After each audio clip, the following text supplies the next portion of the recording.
Questlove is the director of the documentary Summer of Soul about the legendary 1969 Harlem Cultural Festival that celebrated African American music and culture and promoted Black pride and unity. I'm Denton Davidson for Gold Derby, and I'm going to start on sort of a fun trivia note because we know you as an incredible musician and the musical director of The Tonight Show with Jimmy Fallon. And last year, Jon Batiste, the band leader for The Late Night Show with Stephen Colbert, won his Oscar for composing Soul. So you might start a tradition here. Have you thought about that at all? And if you do win, are you going to help Cleto over at Kimmel's show try to get up there next year? It isn't lost on me that I'm currently, working on 3 projects with the word soul in it. No one was more prouder than John. Soul was like one of the first major things I did on my own, like without my band or without someone there. So yes, if I can give notes or tips to anyone, I'd be glad to. And so we all knew about Woodstock, and this happened the same summer, the Harlem Cultural Festival. 6 weekends of incredible performances from these music giants, and then it sits in a basement for 50 years. It's astonishing to think about. So how did it then end up in your hands? I mean, who did you link up with that said, hey, right, Questlove, what can you do with this? So this is what I'm going to tell you. Probably the most distinct way to put it is, I think timing is the star of this film. This film starts with, Hal Tolshin and Tony Lawrence, the organizer of the Harlem Cultural Festival, and Hal Tolshin, the director, the guy that filmed everything and whatnot.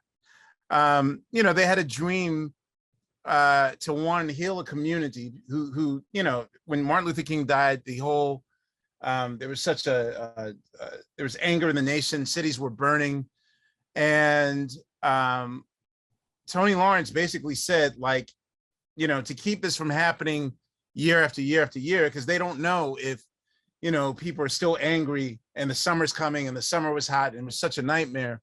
And he figured that if we could come up with something that will keep the people, keep residents happy, that they might not burn up the city. And the city agreed to it because, this is the one time, what the one lesson learned from the civil rights period was that, all your leaders might die. And, they took it a step further and figured well, why don't we document this and we'll get to show this to the world. And, it was a slow crawl. So in my mind, when I'm watching the footage, my question was instantly, first I made excuses. I was like, well, maybe the camera work sucks. Maybe the music is shoddy, or maybe Stevie Wonder wasn't big enough of a celebrity to gain interest. And, I kept making all these interests. And then I realized that basically, this level of what we call Black erasure is pretty much just, there's sort of a benign level of racism that happens that we often don't speak about. But for me, it's just as dangerous as if you're firebombing a church or if you're assassinating someone. And the thing is that, Prince once said in his autobiography, if it weren't for Woodstock, the movie, that wouldn't have brought him to where he was as an artist. He sat there as an 11-year-old watching Santana perform, and that changed his life. And I started to wonder, if this came out when I was 3 or 4, my dad took me to see this. Could this have changed my life? Could this have? I got here without a Harlem Cultural Festival. But what about the millions of people that could have had this experience that, frankly, when we see Woodstock is what we think of when we think about the Summer of Love, when we think about hippies, when we think about, it was a perfectly neatly wrapped revisionist package.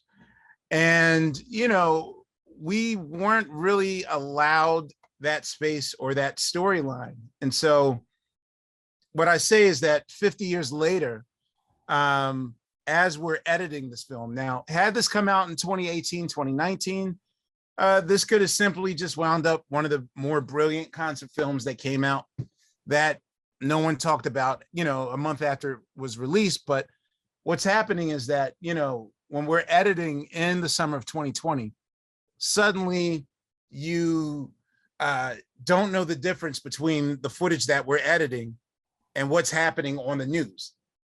And once those things started to mirror each other, then we realized like, yo, this is powerful work. And this is how this speaks to this generation. Because the whole time I'm doing this, I'm figuring like, well, this is kind of a Black Woodstock, but is this going to reach the generation I need to reach? Like, I know it's going to reach people my age and my parents, like anyone from 35 to 80 knows who Stevie Wonder is. So it's going to reach them. But what about the people it needs to reach? And, you know, once 2020 came, then suddenly life and art were imitating each other. So it became more urgent that this project see the light of day. So I will say that timing is the star of the film.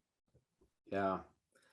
One of the things that I loved was watching some of the performers watch their performances back.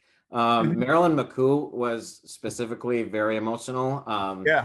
And she talked about how badly the Fifth Dimension just wanted to be accepted when they were performing there.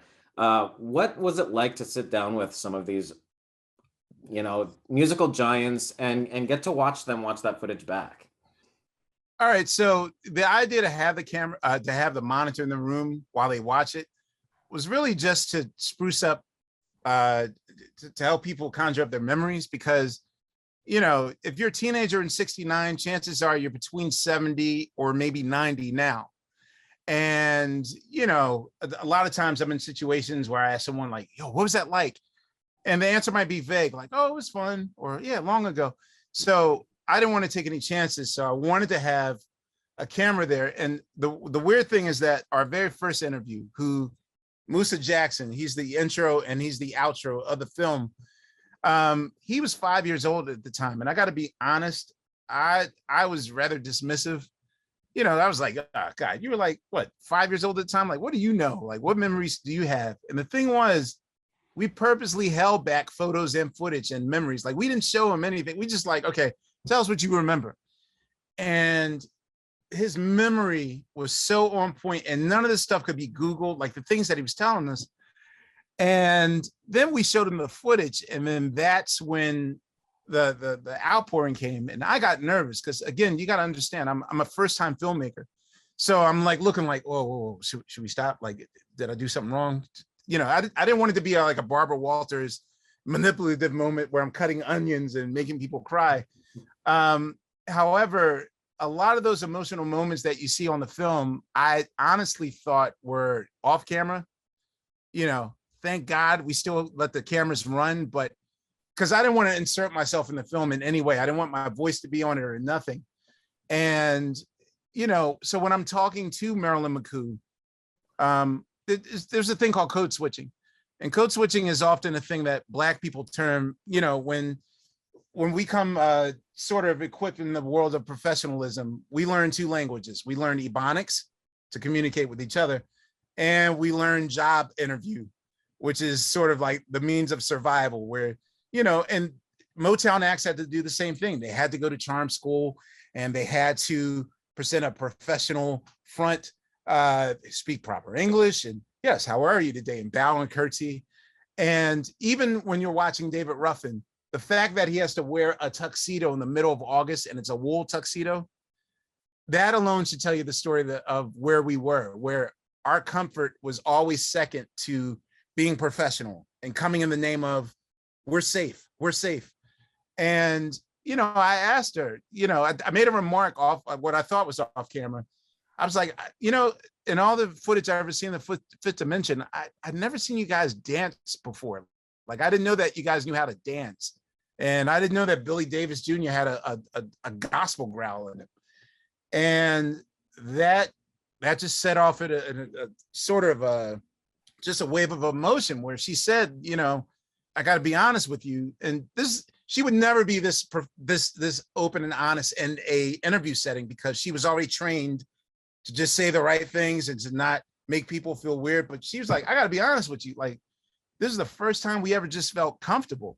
And it was so important to us that Black people like us, you know, because they came out the gate as such a pop group that people didn't even know they were Black until, you know, they saw them in person. And so I realized then how important this moment was, because for a lot of Black entertainers, this is the first time that they're playing in front of a mass audience that looks just like they do.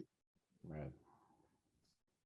Well, I could go on and on about each one of the musical artists and the people that you interview in the film. It's just absolutely fascinating. Questlove, congratulations once again on this documentary. Summer of Soul is currently streaming on Hulu, so if you haven't seen it yet, check it out. And Questlove, best of luck this award season, and thanks again for speaking with Gold Derby today.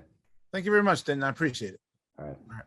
Jessica Kingdon is the director of Ascension, a contemporary vision of China that prioritizes productivity and innovation above all. I'm Denton Davidson for Gold Derby, and Jessica, you've said that in your mind you were making a small, indie, unconventional film. You didn't expect to be sort of thrust into the limelight in this sort of way. So what do you think has resonated with people, or what is the message you think people are so captivated by? Because it's really struck a chord with not just critics, but now you're on the Oscar shortlist.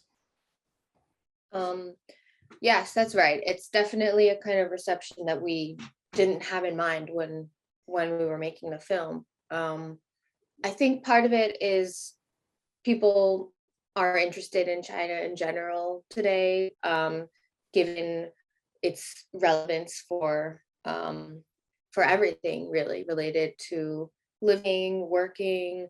And while we were making this film, we were explaining it to people as being about the global supply chain.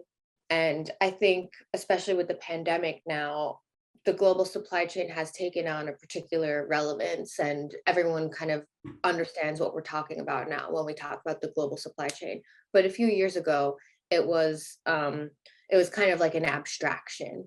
And now with the pandemic, I think that abstraction has been made concrete, where we can really feel on a more visceral level the interconnectedness of all of these global economies, and show the interdependence too of these countries, of the US and China, or China and the so-called West. So I think part of it was this interest in China. Part of it is people were responding to the kind of artistic vision that I set forth, which I wasn't sure if that was, the things that interested me, and the people and the feelings and the textures that moved me while I was shooting. I didn't know if that would translate to an audience as well, but it seems like it has, which is great. And yeah, I think that even though the film is about systems, like I was saying, the global supply chain, capitalism, labor, it's also about the individual within that. And the film, it both prioritizes the images and the visual, but also I make sure that I have a tunnel open into these kind of verite scenes where we feel an unexpected connection to the people and places that we're in. And one of the things that's so captivating about the film is that we're really watching the lives of these factory workers kind of play out in this mundane day-to-day activity. There's no interviews. We're sort of bystanders in the room. What was their reaction to you being there filming them? Were they like, what are they doing here? Did they try to talk to you and you said, no, we're not doing interviews? Or how did that all play out in the room?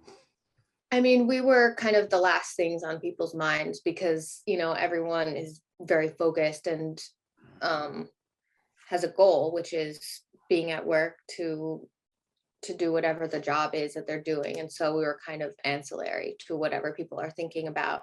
And once we went in and kind of explained as best we could what we were doing, being this American documentary film crew making a film about China's economic rise, we would just figure out who was comfortable being on camera, who wasn't. And once we were, we kind of tried to be as invisible as possible. We didn't have a sound person there. We did our own sound, mic'd people. We didn't have like a boom pole or anything like that. So really tried to keep the footprint as small as possible, both so that we can get footage that feels, natural, where people aren't responding to me, but also just because we had to be out of the way, since, there's a job to be done in these factories. So it really wasn't about us, and I was trying to stay out of the way as much as possible. And also going back to your first question, I was thinking, I think part of why people responded to this film the way they did, is because it's sort of, some of the themes in there are universal in a way that you wouldn't expect. Like, even though it's about China, it's really about, this kind of universal quest for upward mobility and, what capitalism looks like today. And I think that when you see capitalism functioning outside of a system that you're used to, specifically in China, it's kind of more clear almost. It's sort of seeing this system work, but in a completely different context. And when it's decontextualized, you kind of pick things up in it that you wouldn't have seen in your own culture. And I know at one point you were accused of being a corporate spy. Was that the scariest part of the film? Like, did you think you could potentially lose your movie at that point? Or what was the most difficult or challenging thing for you in this process? I wouldn't say there was one specific moment. It was kind of like, in this feeling of paranoia was sort of imbued all along, never knowing if we've kind of crossed this invisible line or not. And we tried, pretty hard to stay within whatever that invisible line was. That's always kind of shifting. And so in the back of my mind, I'm always thinking, either I always felt like I was either too paranoid and just being crazy, or not paranoid enough. And that's the thing about shooting, in a country like China, sometimes that will make you feel a little bit mad, because you never know when sort of you've gone too far. But the times that I did think I went too far, it turned out it was, like, for example, one of our fixers and co-producer, Maggie, she got called into the police while we were in production, and they interrogated her. And I was convinced that it was for our film, for Ascension, and I felt so guilty and terrible that I had put her in this position. But it turned out she was actually called in for a different project that she was working on that was totally unrelated. And it's because that project kind of had a higher profile, and it was more of a commercial. It wasn't a film, it was like a kind of promo video commercial that had a higher profile. And luckily that wasn't a sensitive issue at all about China, so she was totally fine. But just those moments when you feel like, oh no, did I really do something that put someone in danger, is terrible. And I feel so glad that we were able to kind of, do that dance to make sure we never crossed any lines that we shouldn't have, in order to keep everyone safe. And as a first-time feature filmmaker, what has this process taught you, or what are some of the biggest takeaways in either the making of this film or the acclaim it's received since its release? Yeah, I think it sounds kind of cliche, but really to trust your instinct. And when you don't know what your instinct is, kind of just to keep pushing forward, instead of, because a lot of times I'm, just like how I was in China, feeling either too paranoid or not paranoid enough. While I was making the film, sometimes I felt like I was making a really great film, and sometimes I felt like I was making a terrible film. And the thing that got me to keep going was to stop listening to those feelings and just focus on getting the work done, rather than giving too much weight to the emotion of what you think you're making. Just putting that out of the picture, and just going through with it. And I think that, oftentimes people are wondering, like, what kind of film can I make that's going to get an audience, or that's going to be good? But nobody can tell you that. It's really, about finding the film that only you can make. And you're never going to know what that film is until you go out and actually try to do it. So the process of this film too, a lot of it was giving myself permission to really lean into some of the more surreal aspects of what I was doing, especially while I was editing. When something seemed kind of crazy or out of place, just allowing it to exist in there, and see what happened. And I think I was able to do that after I was able to lay down the initial structure of the film in a more, like, intellectually rigorous way that had to do with class Ascension. And after that, I could really kind of disassemble it and take it apart and have fun with it. And I think people are looking for something that is someone else's, kind of an entryway into someone else's mind. And instead of trying to mask that, I think it's, people want something that is original and that only someone else could have done. So. Absolutely. Jessica, congratulations once again on this documentary. Ascension is available to stream on Paramount Plus. So if you haven't seen it yet, go check it out. And Jessica, best of luck this award season. And thank you for joining Gold Derby today and talking about Ascension. Great. Thanks, Denton.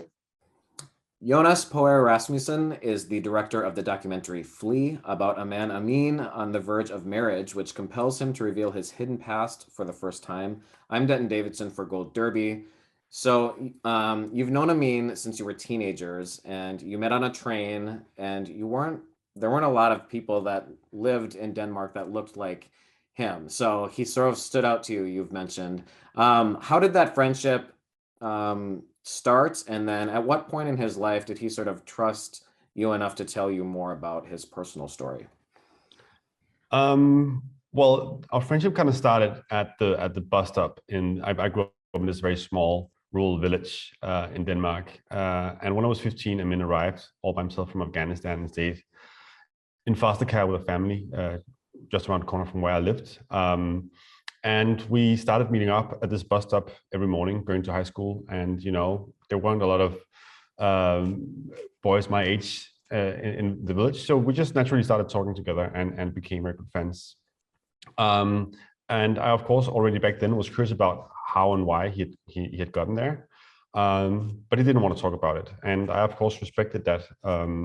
And from there, our friendship grew, and we've traveled together. We've had, New Year's every year together for a long, long period of time. We've had heartbreaks together. But all along, he had kind of had this black box of a story that he didn't want to open up. And then, like 15 years ago, I asked him if I could do a radio documentary about his story. I have a background in radio. And then he said that he knew that he would have to share his story at some point, but he didn't feel quite ready yet. But when he would be ready, he would like to share it with me, and then we could do something about it. So I had it in the back of my head for a long time that this was something we could do together at some point. And then 8 years ago, I was invited for this workshop here in Denmark called Anidocs, where they invite animators and documentary filmmakers to develop ideas for animated documentaries. And I met up with him and asked him if he wanted to share his story, and then we could turn it into an animated documentary. And he was very intrigued by the fact that he could be anonymous behind the animation, because what you see in the film, what you hear is his real voice telling the story for the very first time. And it's really not easy for him to talk about these things. So the fact that he could be anonymous behind the animation was really what enabled him to open up, because he didn't want to be, in the public eye. He didn't want to meet people in the streets who would ask questions about his traumas, because it's not something he could, small talk about. So that's kind of where it started. And it is a unique film because it's not just a documentary, it's animated. And you're actually on the Oscar shortlist for documentary, animated film, and foreign film, which is quite an incredible feat for a movie. So what is that process like then for you as a filmmaker? Do you go into a studio to record the dialogue, and then how do you decide what animation you want to use and what you want the characters to look like? Because it's not like a children's cartoon looking film. It's very realistic, but it's still visually beautiful to watch. Yeah, but it was a very long, slow process, also because this is the first animated film I've done. So it's quite a steep learning curve for me to kind of understand the process of animation and understand the craft. But first of all, it took time to just do the interviews, and it was really important to me to make sure that Amin was okay doing this. So in the beginning, it was just about creating a safe space for him where he felt it was okay to share his story. And it was just the two of us, in my home. And for the first year or so, a bit more, we agreed that we were just trying it out, that he could just try to start opening up about his past. And then if it didn't feel right for him, we could kind of stop and we would make the film. But then, of course, when we started to get funding, we had to look each other in the eye and say, okay, but is this okay? Are we going to do this? And he felt it was the right way and the right time to share his story. And then we started, the process of, finding animation partners, and we found an animation studio here in Copenhagen called Sun Studios, and they really helped me understand animation. And for a long time, we just tried to, gather references, figure out, okay, but how do we create a style of animation that really supports this testimony that was given to me by Amin? And it was really about, keeping the authenticity. So, Afghanistan in the 80s felt like Afghanistan in the 80s, and Moscow in the 90s felt like Moscow in the 90s, because we didn't want to fall into, a children's style of animation, because this is a harrowing story. It's a true, very difficult story to hear, and the animation should really support this testimony. And then we invented these different kinds of animation. There's the classical 2D animation that kind of shows things like they look like Afghanistan in the 80s, as I said, and that was supported by archival footage to show that, remind people throughout that this is a documentary. So we have droplets of documentary or archival footage throughout the film. And then when Amin started to talk about things that's really difficult for him to talk about, his traumas, you could kind of sense in his voice that he starts to talk slow and more incoherent. And I really wanted to show that as well in the visual style of the film. So we created this more expressive and surreal layer of animation that was to support that he kind of, it wasn't about, how things looked like anymore. It wasn't about what really happened. Now, when he talked about his traumas, it was about emotions. And we wanted to show that on screen as well. So it's a mix of different kinds of animation and this documentary footage to really make sure that you have a honest and truthful visual style that kind of supports the testimony that was given to me by Amin. And were you with Amin when he saw the film for the first time, and if so, what were his reactions, or what did he tell you once he saw it? Well, he was a part of the process, of making the film, of course, but of course we saw the film together for the first time, just the two of us, when it was done. And it was a very emotional experience. And he became very emotional. But, he also kind of turned to me when the film was done and we'd sat just for a couple of minutes. He turned to me and say, like, I don't know if it's a good film, because, it's his story on screen. And he was like, I'm not the one to judge if this is a good film or not. I get really moved by it, but it's my story. I can't judge it.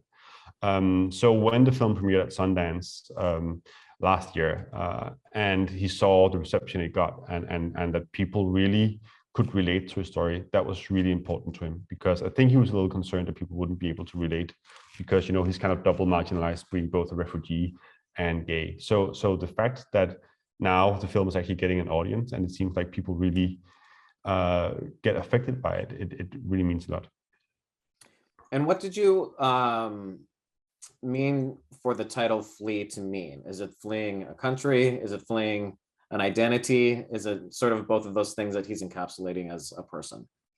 No, but it's really both things, but yeah, yes, because, it is called Flee, and it is, of course, about the physical flight going from Afghanistan to Denmark.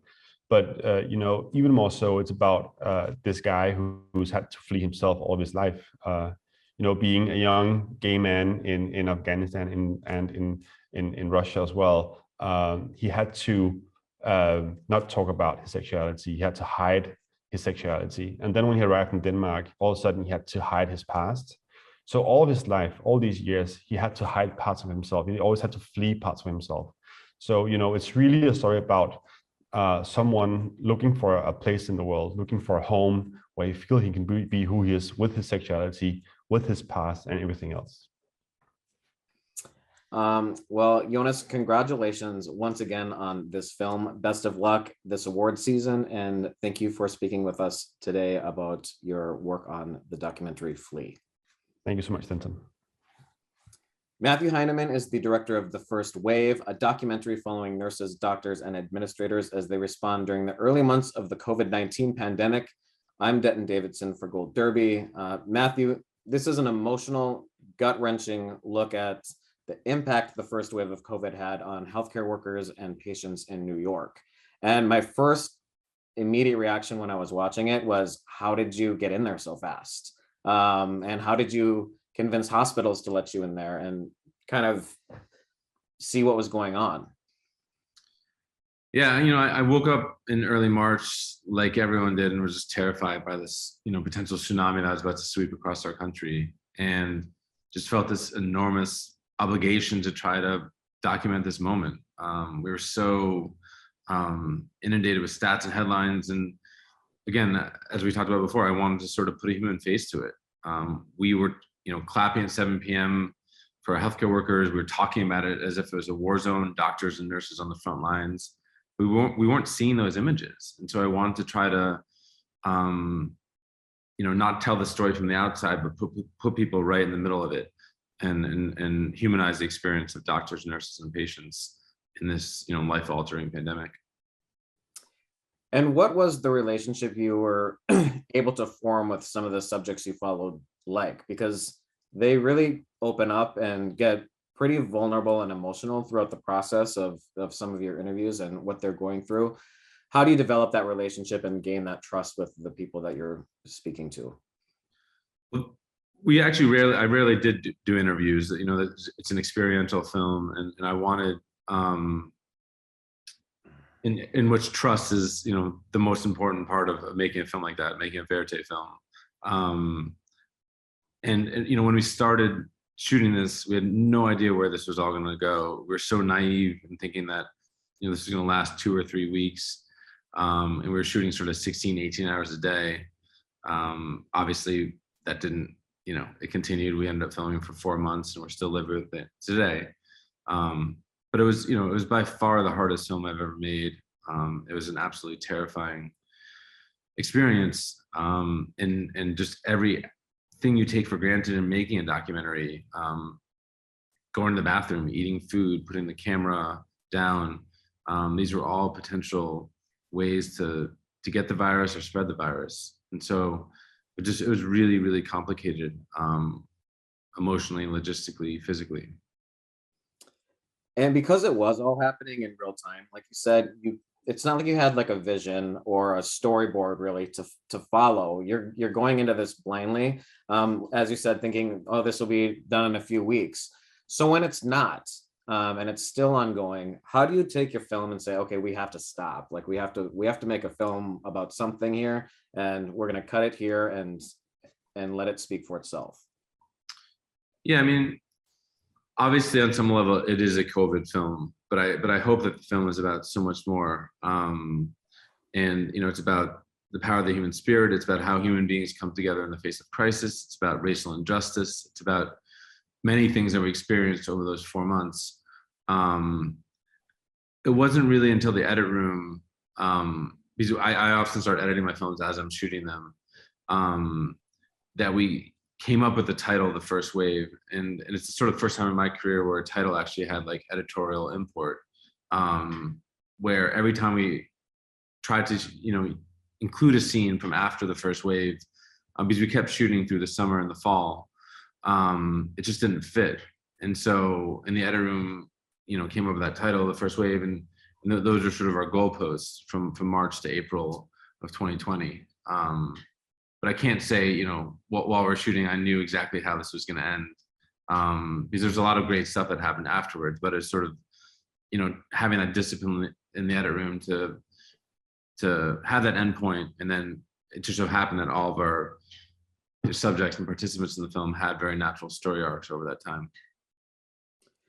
And what's the size of the crew then you're able to work with on a film like this? Because you're getting into such personal space, especially in a hospital, and it's also dangerous for you, because you guys didn't really know what sort of danger you were putting yourself into at the time. So what's that filming process like, and is it different than documentaries you've made before, or not much? In some ways the film's a period piece, obviously now we have vaccines, yeah, we have PPE, we have other things that we didn't have at the time, or at least were in short supply at the time. We knew so little about how the virus was disseminated, and so yeah, we basically just were developing safety protocols as we went in the hospital. It was a really, really terrifying experience. My dad battled cancer through most of my life, and so there's no scarier place for me to go than in a hospital. I just had this allergic reaction just the first minute I stepped in. But you know, I think we all felt this, you know, obligation to make this film, and also, you know, despite the horror of it all, despite the fear, despite the terror, I think there was so much love and humanity and courage and fortitude that we witnessed every single day. I think that was the overwhelming feeling that we had. And while it was a difficult experience, there was also so much hope. And you know, the film is really a testament to the power of the human spirit, and that's what we witnessed. And I hope that comes across in the film. And it is sort of a time capsule as well. And while all of this was happening, the George Floyd murder happened, and the Black Lives Matter movement and protests were out in the streets. So you incorporate that really well into the film. How important did you feel that was to make sure that part of the story was told as well? It was really important. I mean, you know, I think when we finally got the access, and it was really hard to get the access, you know, it took us a couple weeks, and a lot of rejections to find the hospital that we ended up filming at. But you know, you didn't need to be a doctor or, you know, epidemiologist to realize that this disease disproportionately impacted people of color. You just had to walk through the ICU and witness it. And so that all came out naturally through following Dr. Duget, our main doctor that we followed over the course of these 4 months, who's a first generation American from Haiti, who's, you know, spoke quite vividly about that. And then when George Floyd was killed, in these streets surrounding me that were previously empty were suddenly filled with protests and people. You know, again, we just followed where the story took us, and she went out in the streets and started protesting, and we followed her there. And it just became part of this story. You know, and that's why, you know, it's just so important in making verite films to have the trust of your subjects, and that trust is not something I ever take for granted. It's something that you have. It's like a, you know, romantic relationship or professional relationship or a friendship. It's something you need to renew every single day, every single week. Because when those really intimate moments happen, or when those really difficult moments happen, your subjects let you continue filming during those times. And that was certainly the case day in, day out with this film, especially as we were sort of back in the hospital. We're filming on the sort of razor thin line between life and death at all times. And when you're in a situation where you're pulling so much footage, but you have to make those edits, were there any scenes that hurt significantly more than others to lose, just because they didn't fit into the film or the story you were trying to get across? How is that, losing parts of things that you've spent so much work doing? I think in I'm 38 years old. I think in my younger days, I was more sensitive about losing scenes that meant a lot to me. I probably become a bit more ruthless in the edit room as I've gotten older. And you know, I had an amazing team of filmmakers and collaborators that worked on this film.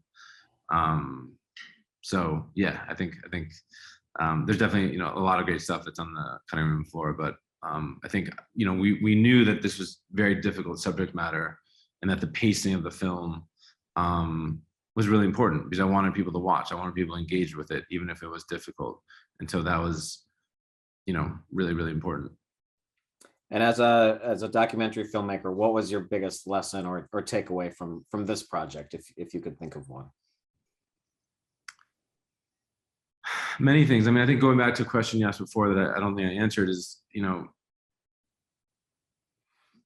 having filmed in conflict zones all around the country, in conflict zones all around the world, you know, this was definitely the hardest film I ever made. You know, when you come home from a conflict zone, you can sort of turn your brain off. Whereas with the first wave, you know, we were living the same thing we were documenting. It was a sort of 24/7 experience, every single day, every single week for months. And so, you know, you just could never shut off. but I think through that process, we learned so much. And on one level, the film's an homage to the bravery and courage of healthcare workers. On one level, it's a document of this moment in time, and it just felt so much pressure while making this film, knowing the access that we had and knowing that a lot of people didn't have this access. And this issue's become so politicized, and that's really, really sad to me. So I think we just wanted to highlight and focus on the human beings at the center of it. And I think there's not one person on this earth that hasn't been touched by COVID. And so I think, and I hope that the film provides a vehicle through which we can reflect on all that we've been through. And what have we learned? What have we learned as a society? What have we learned as individuals? And how can we apply that to the present? And how can we apply that to the future? Well, Matthew, congratulations once again on this documentary.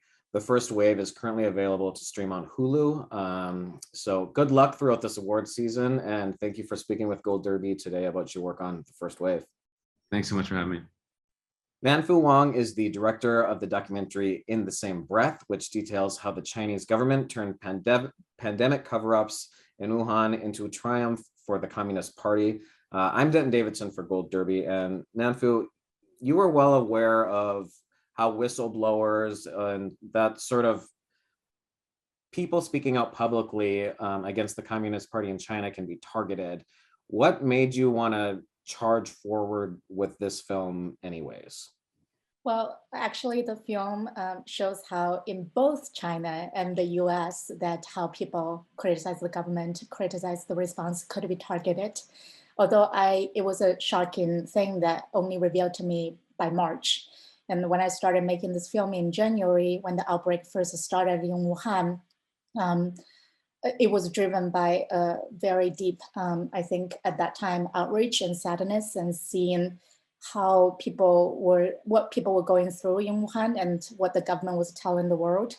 And it was very quickly that I discovered that there is a huge discrepancy, the lack of transparency, and in fact, the deliberate misinformation and disinformation from the government.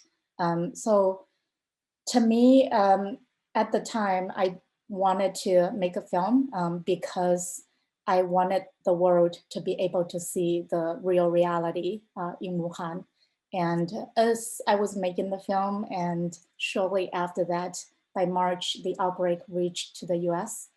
As somebody who always had an idealistic vision of what the US stands for, at that time, I was really, I think, shocked and also being confronted with this new reality that made me asking myself, what did I not know about the US and what the democracy in the US really represented and what's going on here? And those questions became the driven question for the film to answer. And that became the theme of the film, how both governments in China and the US shaped the narrative to the pandemic.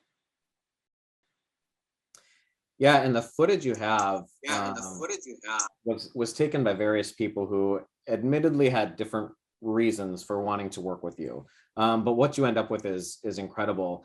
Do you know even how many hours of footage you actually had compiled? And then how long does that take to edit that down to the final product that we see? Because that just seems mind-boggling to me.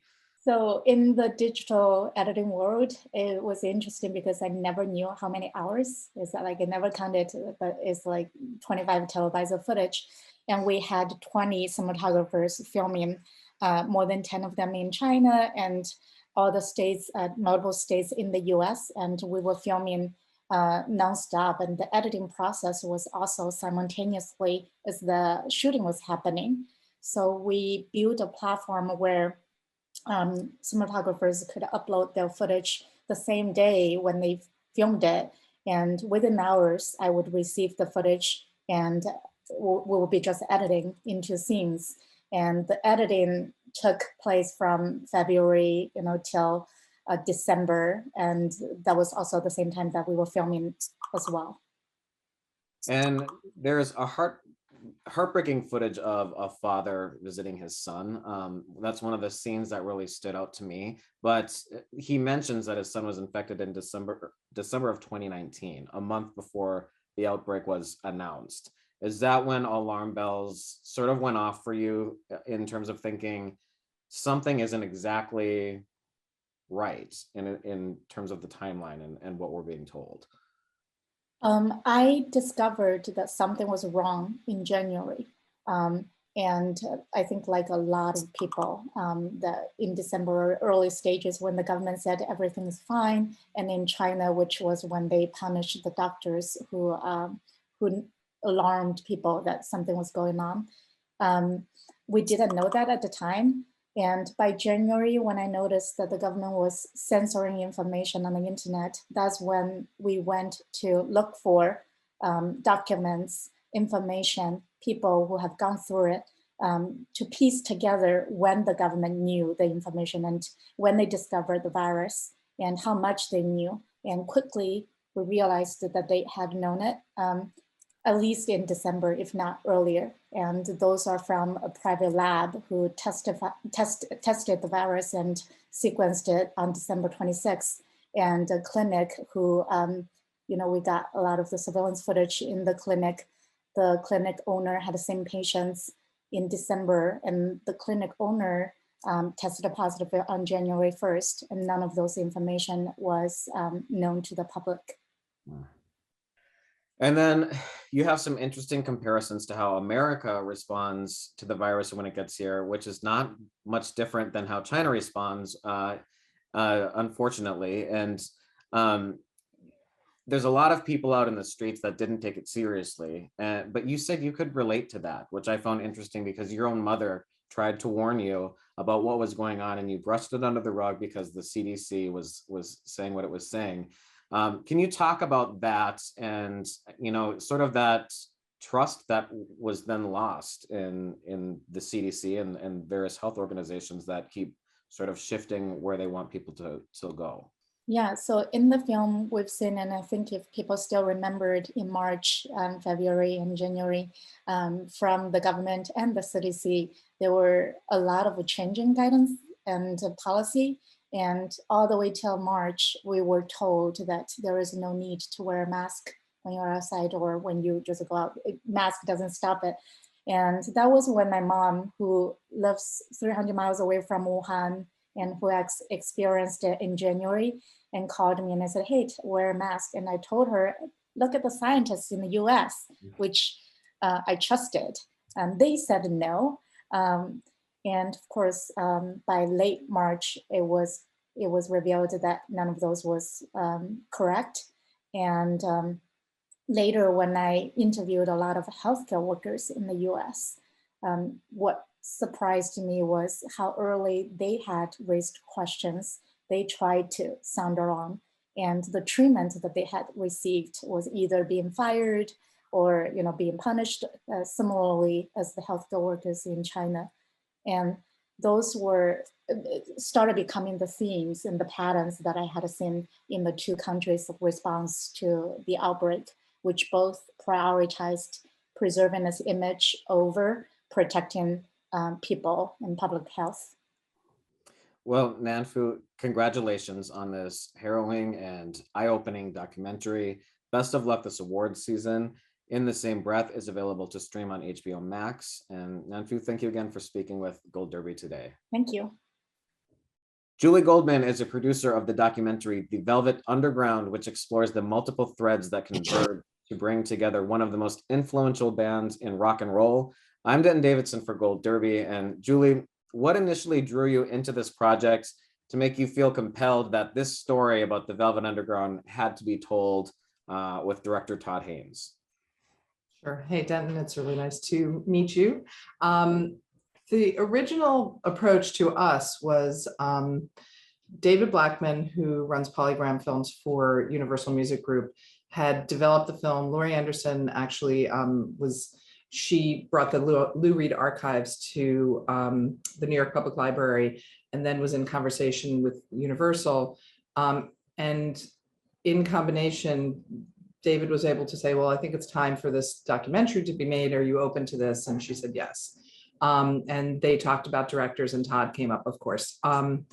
And so Todd and his producing partner, Christine Vachon, started to have conversations with Universal. And at the time they decided, listen, we're incredibly experienced at fiction films, but we haven't really dipped our toe into documentary.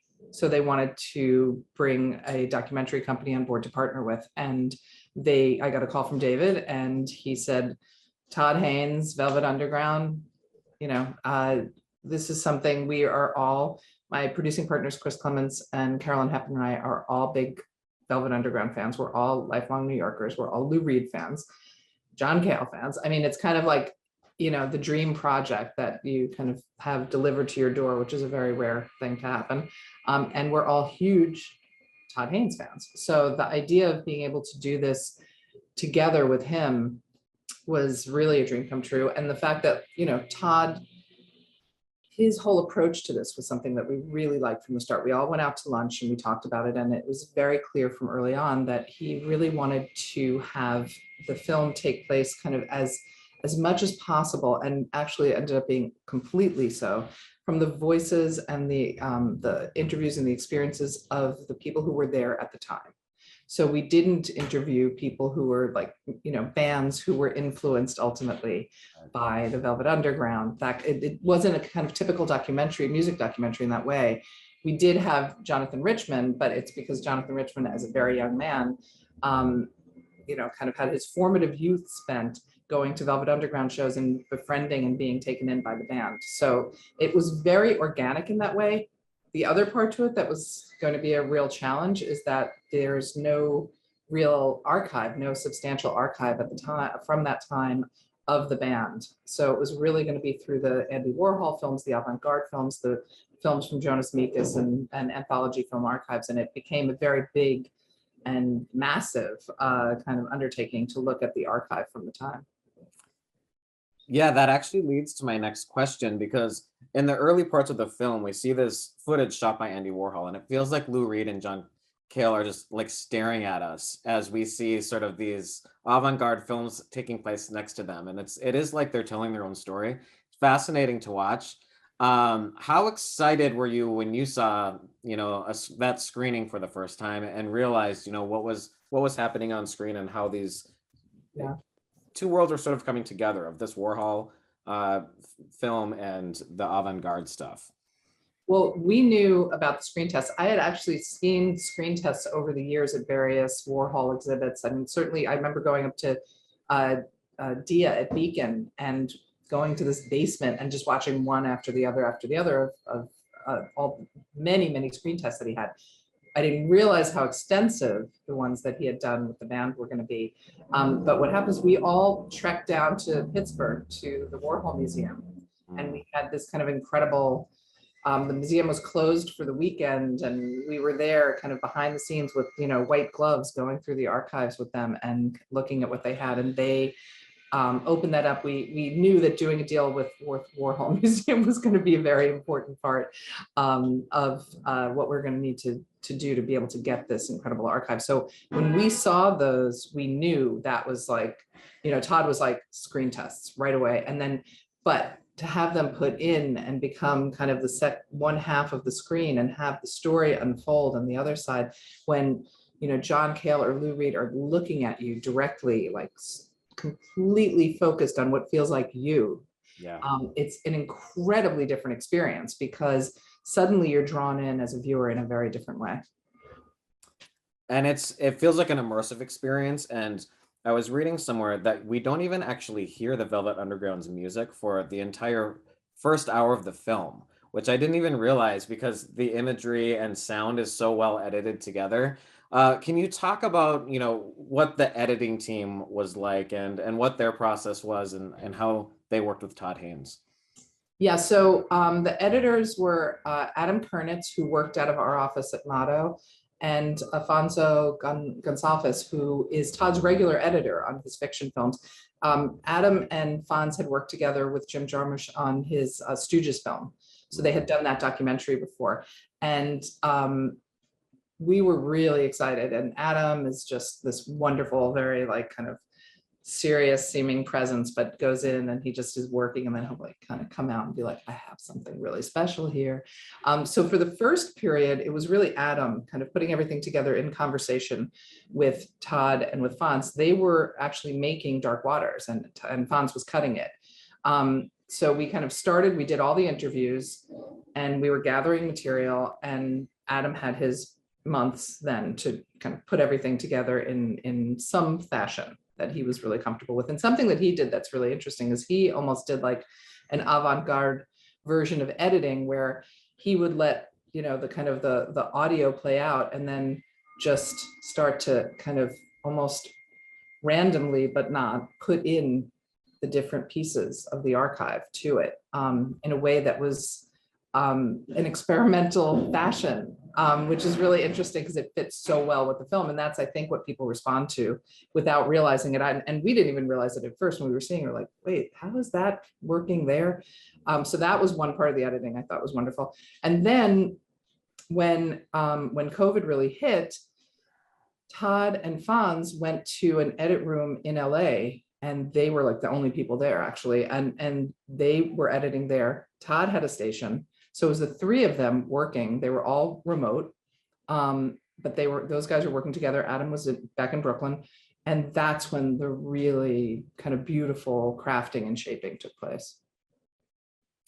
And they were such a New York East Coast group.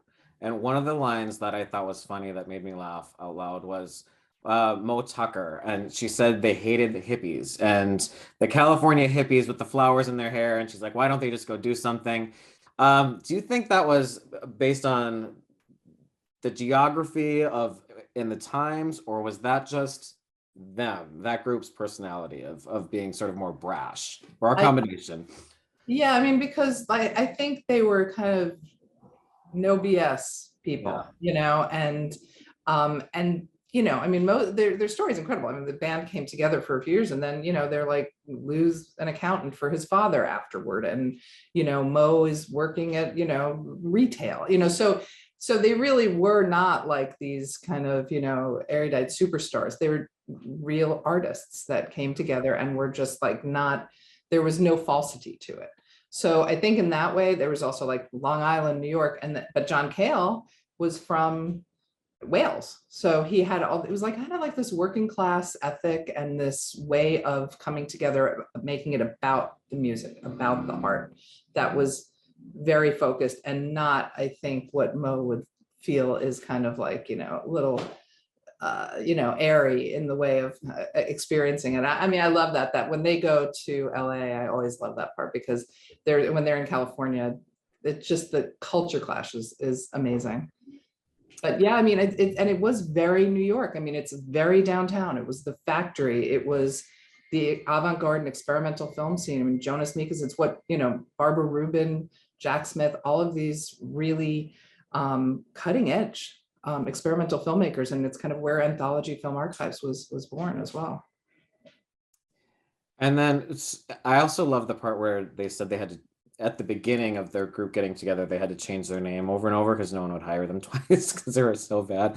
I just liked how candid they were in some of those interviews. But what do you think their ultimate legacy is as a group? And what do you hope people take away from this documentary when they see it?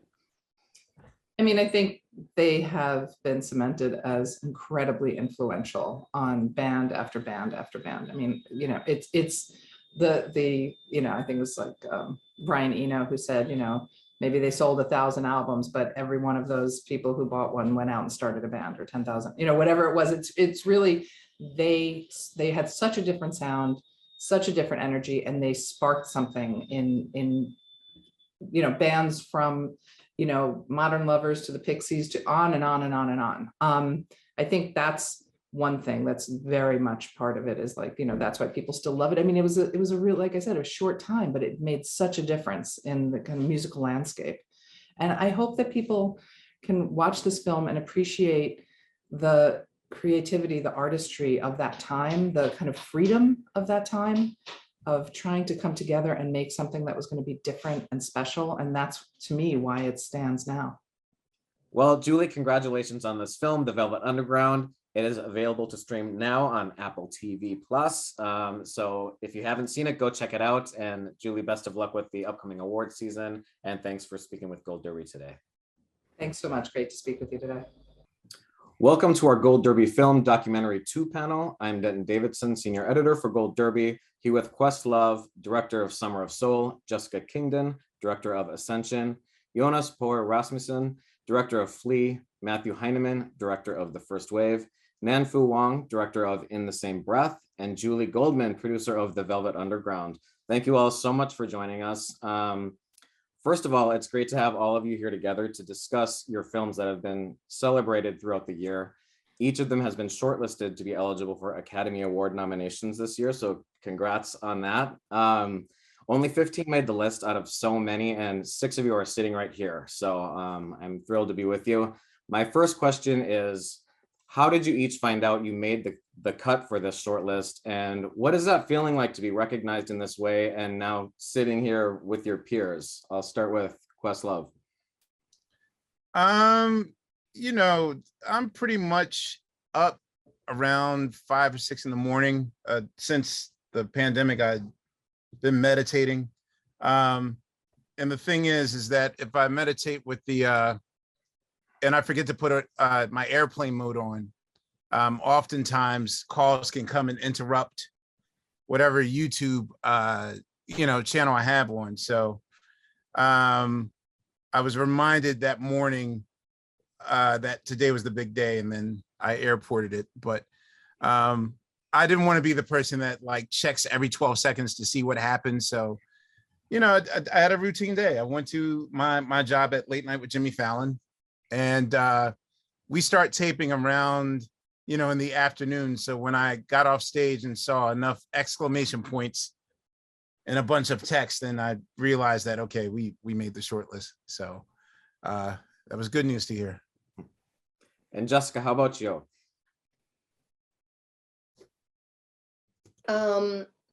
Someone texted my producer, Nate Truesdell, and said something about the shortlist before it was announced, because maybe there was a leak or something online. And so there was this kind of weird in-between period where like someone was saying something, but it wasn't official yet. So we were kind of like trying not to be too excited. And then, finally the news was actually announced. So when that happened, it was a relief, because it would have been quite a letdown if someone was like, yeah, you made it. And then we did it.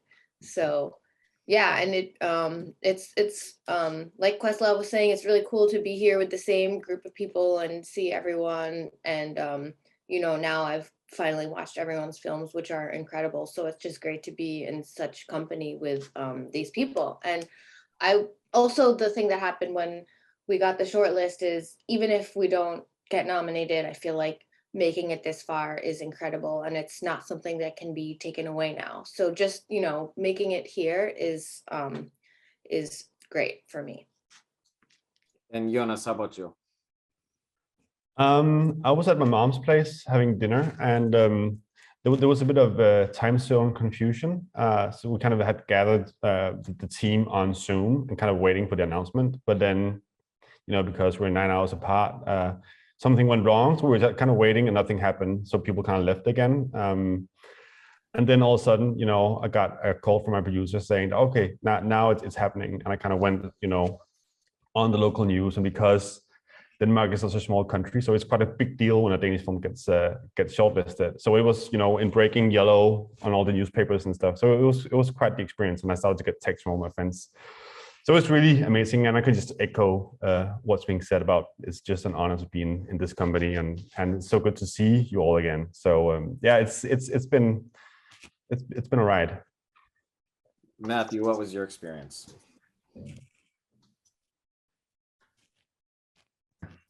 I think I got that similar leak about half an hour before, and so I was hoping it was not fake news and that it was real news.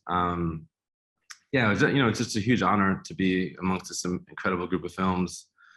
I think for my film, it's a difficult watch, and it's hard to get people to sort of engage with the film about COVID. And so it just, I think, gives it more visibility and generates conversation, which is, I think, why we make these films. And so just really honored to be amongst this group and to still be talking about the film. And Nanfu. I was in the middle of editing a new project, the final stretch of editing, and I got a call from Julie, who also produced in the same breath. And she was like, "Have you heard the news?" And I was like, "What news?" And she said in such, I think, calm, and I said, "Okay, are you gonna tell me the bad news?" I was like, "What news?" And she told me, "Oh, like in the same breath, made it." And I was like, "That's great." And then I wanted to know what the list, and it was a great list. So we hung up the phone, and I walked into next door, my husband's room, editing room.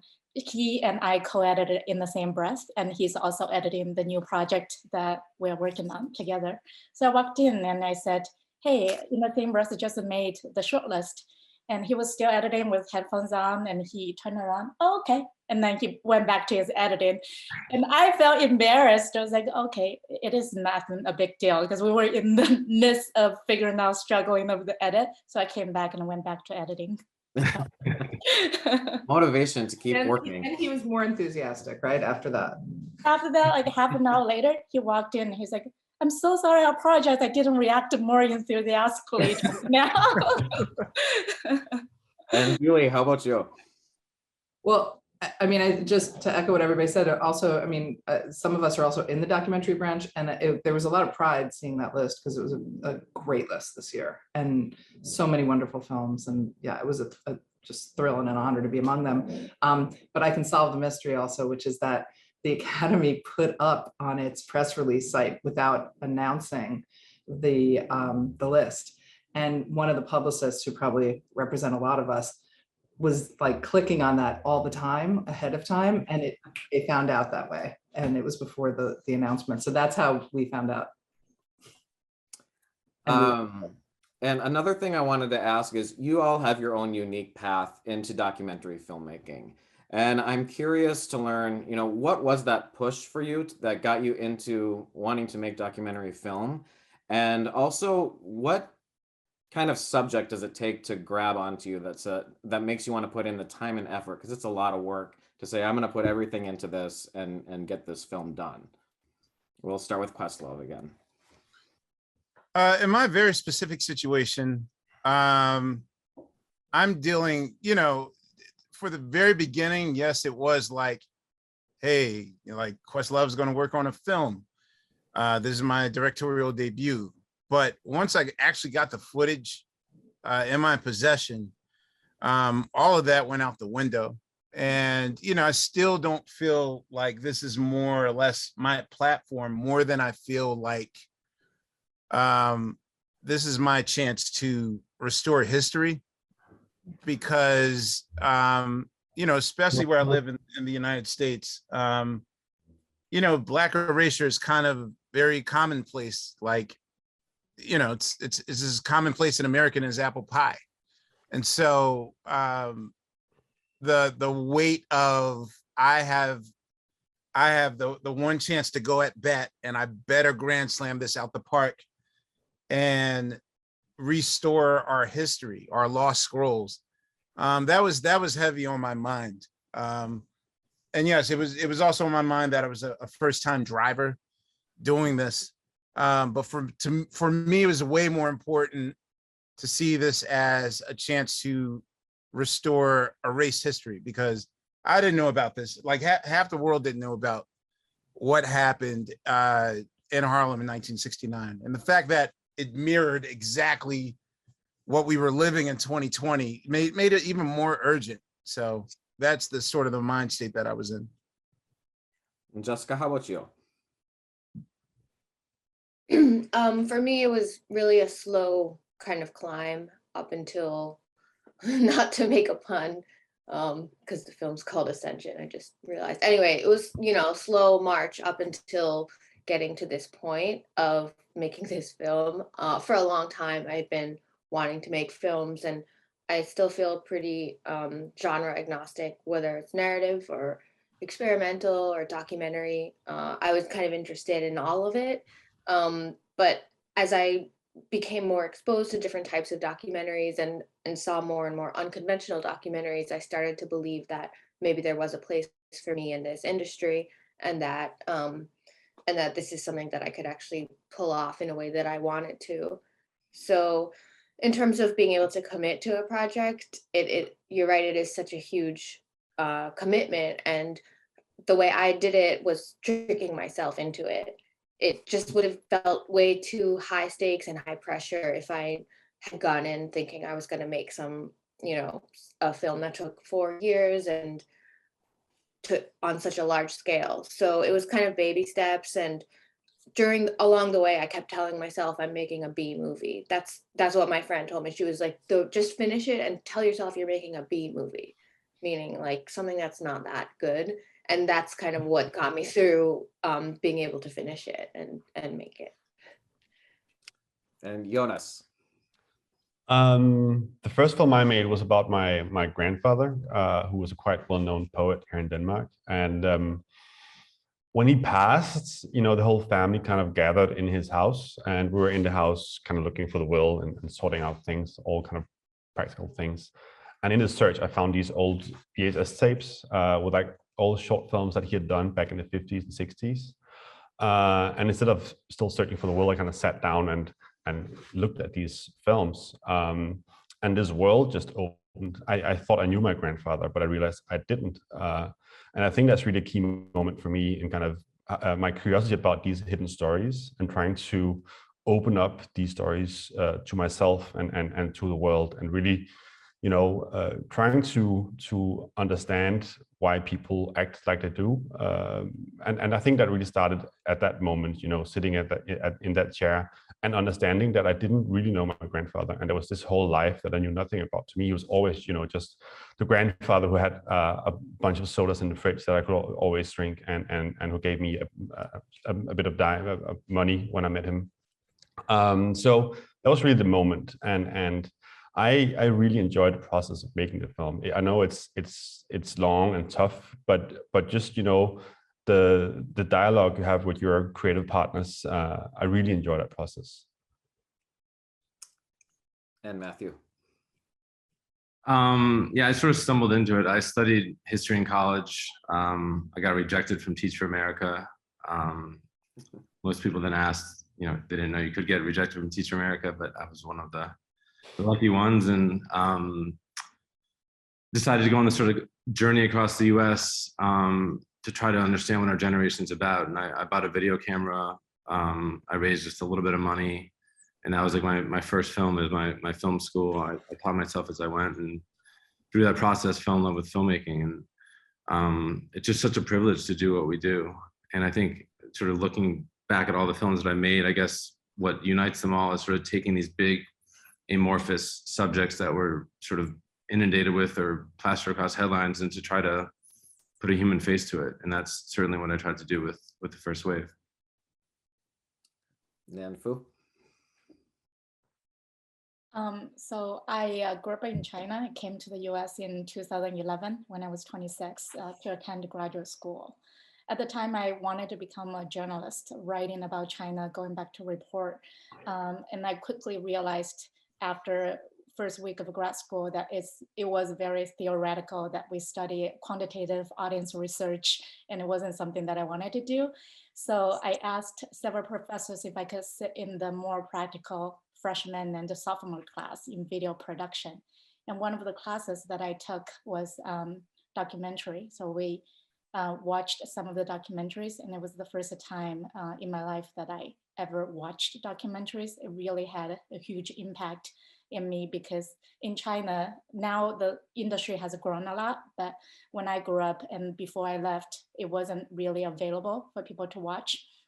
So I was very surprised that this medium exists and wanted to do documentary. And the next step is to figure out, how do I shoot, how do I edit? There are two moments that I would never, ever forget.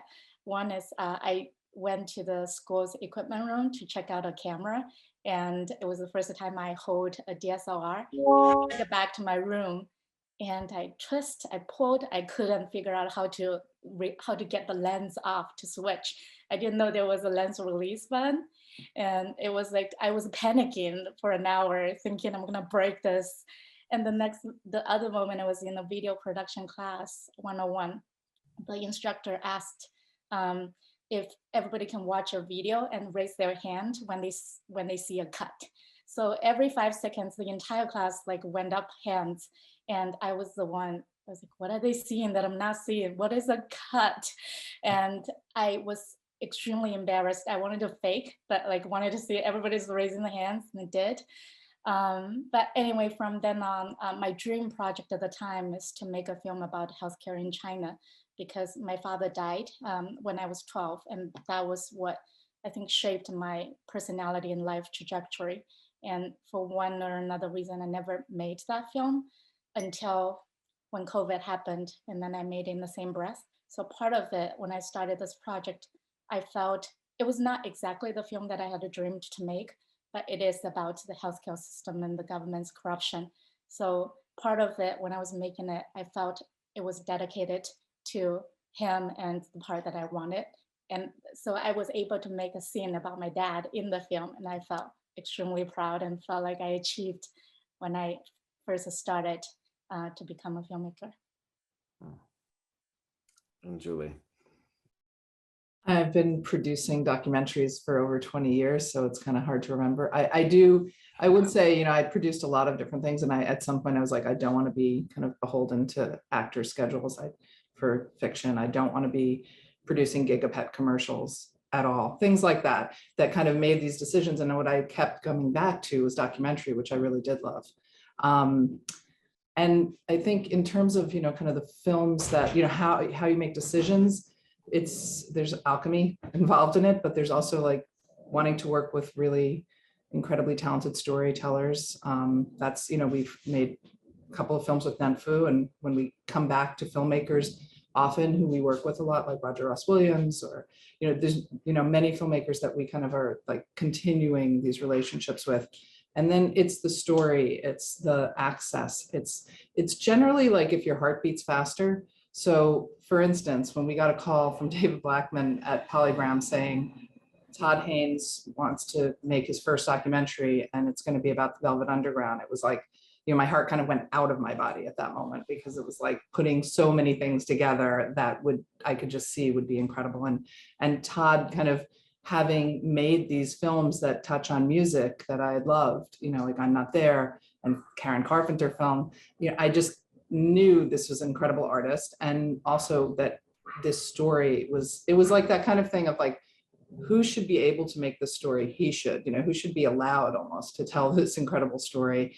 And what, you know, it's like on both sides when it fits so beautifully. And knowing that it was right away when we spoke with him that it's going to be about the avant-garde cinema of the time, and that it's going to be about New York in that moment. All of those things came together to feel like we must make this film. So my producing partners, Chris Clements and Carolyn Hepburn, and I were, you know, beside ourselves, I would say. Well, I just want to say congratulations to each of you once again. Everyone out there watching this panel, if you haven't seen them yet, add all 6 of these documentaries to your list. They're among the best films of the year, documentary or otherwise. And best of luck to each of you at the Oscars and throughout award season. Thank you each for joining us for this Gold Derby film documentary panel. Thank you. Thank you. Thank you. Thank you.